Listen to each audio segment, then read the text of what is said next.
Hello friends, Pankaj Bhardwaj YouTube channel में आपका स्वागत है। आज हम बात करेंगे कोऑर्डिनेशन केमिस्ट्री की एक बहुत इंपॉर्टेंट टॉपिक के बारे में, जिसे बोला जाता है जॉन टेलर डिस्टॉर्शन। हम लोग जानते हैं कि कोऑर्डिनेशन नंबर 6 में जब ऑक्टाहेड्रल कॉम्प्लेक्सेस बनते हैं तो उसमें 4 बॉन्ड तो इक्वेटोरियल होते हैं और 2 बॉन्ड एक्सियल होते हैं। इक्वेटोरियल बॉन्ड की और एक्सियल बॉन्ड की तो जो लेंथ होती वो बिल्कुल बराबर होती, लेकिन कुछ कॉम्प्लेक्सेस में ये बॉन्ड लेंथ अनइक्वल मिली। इस कंडीशन को हम डिस्टोर्शन कहते हैं, या ऐसे कॉम्प्लेक्सेस को डिस्टोर्टेड कॉम्प्लेक्सेस कहा जाता है। ये डिस्टोर्शन 2 तरह के हो सकते हैं, या तो एक्सियल बॉन्ड ज्यादा लंबे होते हैं, बॉन्ड लेंथ ज्यादा होती है, इसे इलोंगेशन कहते हैं, और इस कंडीशन में 4 बॉन्ड तो होते हैं छोटे और 2 बॉन्ड होते हैं लंबे, इनको 4 शॉर्ट 2 लॉन्ग बॉन्ड कंडीशन कहते हैं। एक और भी तरह का डिस्टोर्शन पाया जाता है जिनमें ये एक्सियल बॉन्ड तो छोटे हो जाते हैं, इक्वेटोरियल बॉन्ड क्या हो जाते हैं, लंबे। इस कंडीशन को कंप्रेशन या 4 लॉन्ग 2 शॉर्ट बॉन्ड कंडीशन कहते हैं। जॉन टेलर ने सबसे पहले इस डिस्टोर्शन की स्टडी की और ये बताया कि किन किन कॉम्प्लेक्सेस में डिस्टोर्शन हमें मिलेगा और किन किन कॉम्प्लेक्सेस में डिस्टोर्शन नहीं मिलेगा। ये किस बिहाव पर बताया गया? ये उनके इलेक्ट्रॉनिक कॉन्फ़िगरेशन के बारे में के बिहाव पर बताया गया।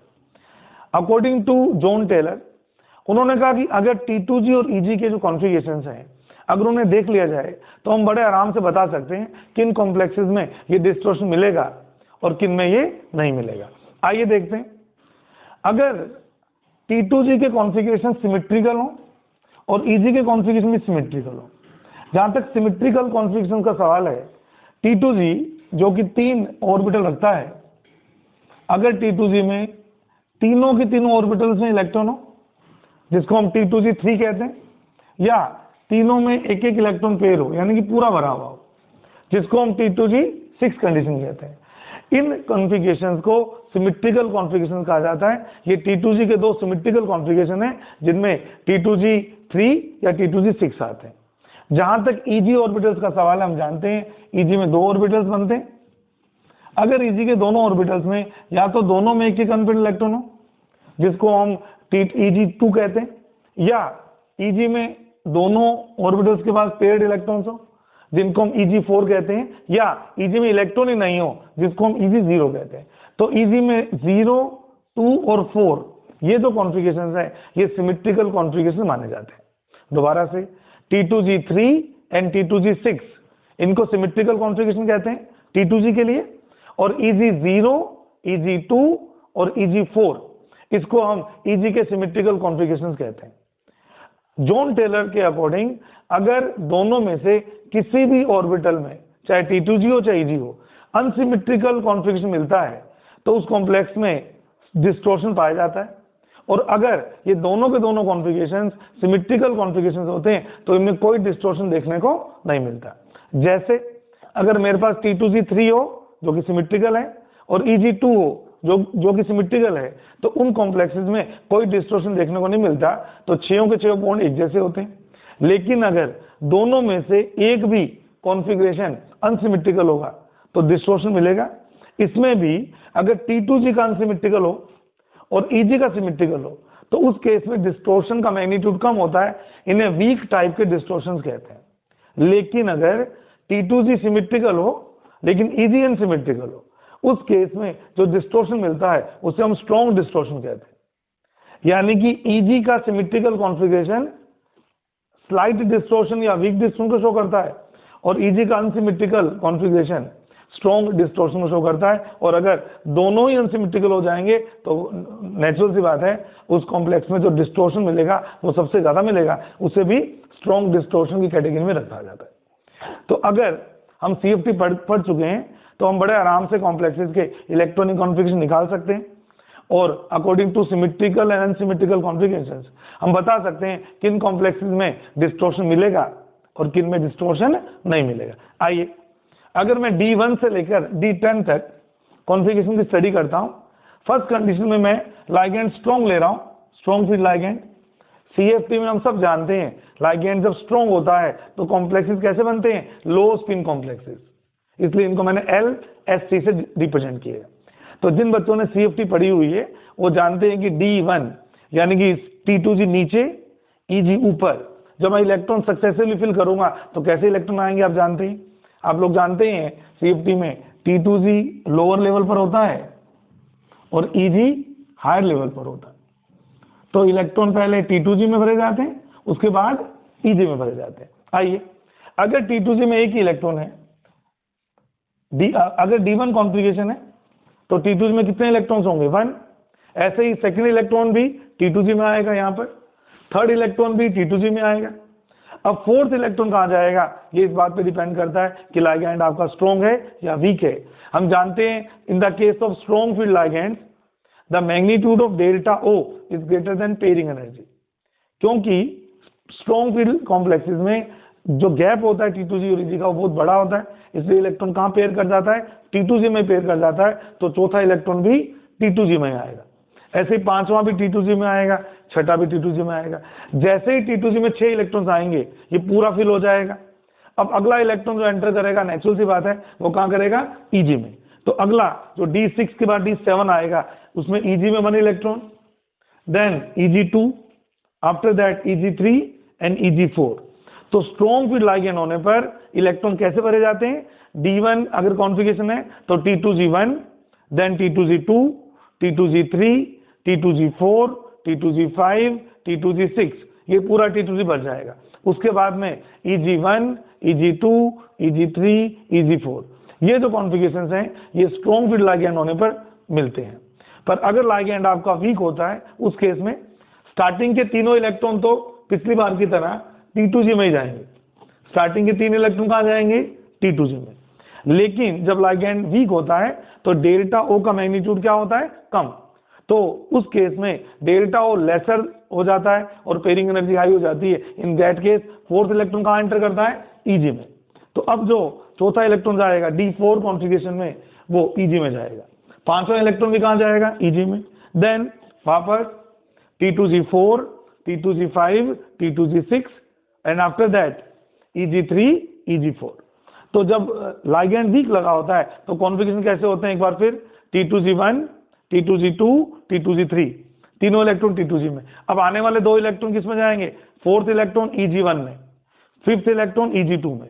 उसके बाद आने वाले 3 इलेक्ट्रॉन भी T2G में जाएंगे। तो 5 के बाद में 6 T2G4, 7 T2G5, 8 T2G6 और उसके बाद के 2 इलेक्ट्रॉन्स Eg3, Eg4।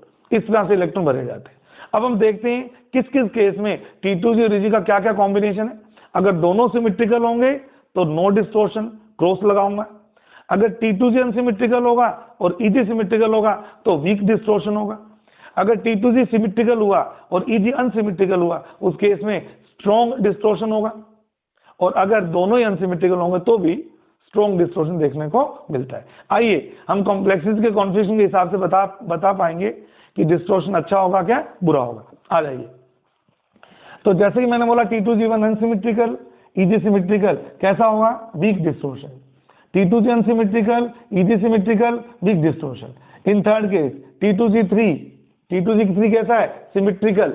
और Eg0 भी कैसा है? सिमेट्रिकल। जब दोनों सिमेट्रिकल होते हैं कॉम्प्लेक्स में कोई डिस्टॉर्शन देखने को नहीं मिलता, या मैं क्रॉस लगा रहा हूं। Again T2G4 weak distortion, T2G5 weak distortion, again T2G6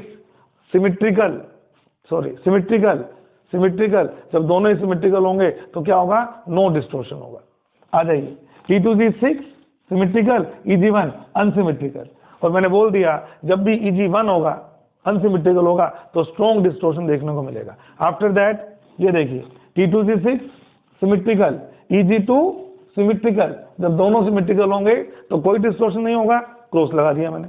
उसके बाद में T2G6 Eg3 कैसा होता है? अनसिमेट्रिकल। तो कैसा डिस्टॉर्शन होगा? स्ट्रॉन्ग डिस्टॉर्शन होगा। आफ्टर दैट T2G6 Eg4, ये भी सिमेट्रिकल, T2G6 भी सिमेट्रिकल, Eg4 भी सिमेट्रिकल। जब दोनों सिमेट्रिकल होंगे तो डिस्टॉर्शन देखने को नहीं मिलेगा। उसी तरह से अगर लाइगैंड वीक लगा हुआ है उसकी भी चेक करते हैं। T2G1 again weak distortion, third case में नो डिस्टॉर्शन। आप देख रहे हैं स्टार्टिंग जो तीनों केस हैं उनका लाइगैंड का उन पे कोई इफेक्ट नहीं है, तीनों का एक ही आंसर है, वीक डिस्टॉर्शन, नो डिस्टॉर्शन। बात करते हैं D4 कॉन्फ़िगरेशन की। पिछली बार D4 में चारों इलेक्ट्रॉन T2G में गए थे, Eg सिमेट्रिकल था, लेकिन इस बार T2G सिमेट्रिकल है, लेकिन EG1 कैसा है, अनसिमेट्रिकल। तो जब EG अनसिमेट्रिकल हो जाता है, हम जानते हैं कैसा डिस्टोर्शन देखने को मिलता है, स्ट्रॉन्ग डिस्टोर्शन देखने को मिलता है। उसके बाद में ये सिमेट्रिकल, ये भी सिमेट्रिकल, जब दोनों सिमेट्रिकल होंगे तो no distortion. Again unsymmetrical, symmetrical, weak distortion. T2G कैसा है, अनसिमेट्रिकल, ये कैसा है, symmetrical, weak distortion. After that T2G symmetrical, EG भी symmetrical, no distortion. T2G symmetrical, EG unsymmetrical, strong distortion. T2G symmetrical, EG symmetrical, no distortion. तो आप लोग पाएंगे D1 से लेकर D10 तक स्टार्टिंग के 3 केस देख लीजिए, आंसर सेम है, वीक वीक, नो डिस्टोर्शन। और लास्ट के 3 देख लीजिए, no distortion, strong distortion and no distortion. तो बीच के D4, D5, D6, D7, बस ये 4 ऐसे कॉन्फ़िगरेशन है जो स्ट्रॉन्ग फील्ड लगाने पर कोई और टाइप का डिस्टोर्शन और वीक फील्ड लगने पर किसी और टाइप का डिस्टोर्शन शो करते हैं। अब एग्जाम में किस तरह से क्वेश्चन इस पर आएगा, आइए देखते हैं। 2 कॉम्प्लेक्सेस आपसे मैं पूछ रहा हूं क्वेश्चन की फॉर्म में। सपोज मैंने एक कॉम्प्लेक्स आपको दिया CuNH3 6+2। आप लोग सब जानते हैं इसमें कॉपर का चार्ज कितना है, +2 है, और कॉपर +2 में कौन सा सिस्टम होता है, D9। अब आप सोच लीजिए D9 सिस्टम में अगर लाइगेंड स्ट्रॉन्ग लगा होगा तो किस तरह का केस बनेगा। आ जाइए, ये रहा D9 system, strong field ligand में देख लीजिए T2G6, EG3। तो आप बताइए कॉपर का हेक्साअमीन जो कॉम्प्लेक्स है उसमें डिस्टोर्शन कैसा होगा, स्ट्रॉन्ग डिस्टोर्शन होगा। तो ये आपसे पूछेगा बताइए इसमें किस तरह का डिस्टोर्शन होगा, हम कहेंगे इसमें स्ट्रॉन्ग डिस्टोर्शन देखने को मिलेगा। जहां तक एक और कॉम्प्लेक्स की बात करूं मैं, FeCN6 -4। तो अगर मैं इस कॉम्प्लेक्स की बात करता हूं, इसमें बच्चों Fe+2 स्टेट में है, और आप सब जानते हैं Fe+2 स्टेट में D में कितने इलेक्ट्रॉन होंगे, 6 इलेक्ट्रॉन्स होंगे। अब ये D6 सिस्टम का केस हो गया, लाइगेंड कैसा अगेन स्ट्रॉन्ग है। तो आ जाइए D6 सिस्टम में अगर लाइगेंड स्ट्रॉन्ग होगा तो क्या कॉन्फ़िगरेशन है, T2G6 EG0, यानी कि क्योंकि T2G भी सिमेट्रिकल है, EG भी सिमेट्रिकल है, तो मैं बोलूंगा इस कॉम्प्लेक्स के लिए इस कॉम्प्लेक्स में कोई डिस्टोर्शन देखने को नहीं मिलेगा।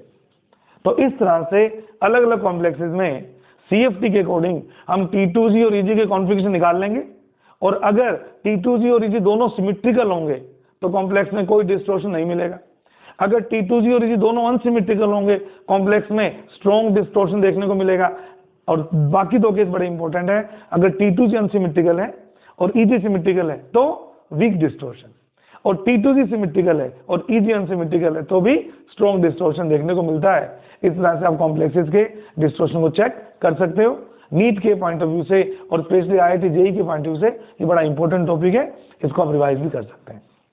इस टेबल को देख लीजिए, इसका स्क्रीनशॉट ले लीजिए, ताकि बड़े आराम से आपके सामने हमेशा रहेगी, डिस्टोर्शन का आइडिया आपको हो जाएगा। Thank you so much.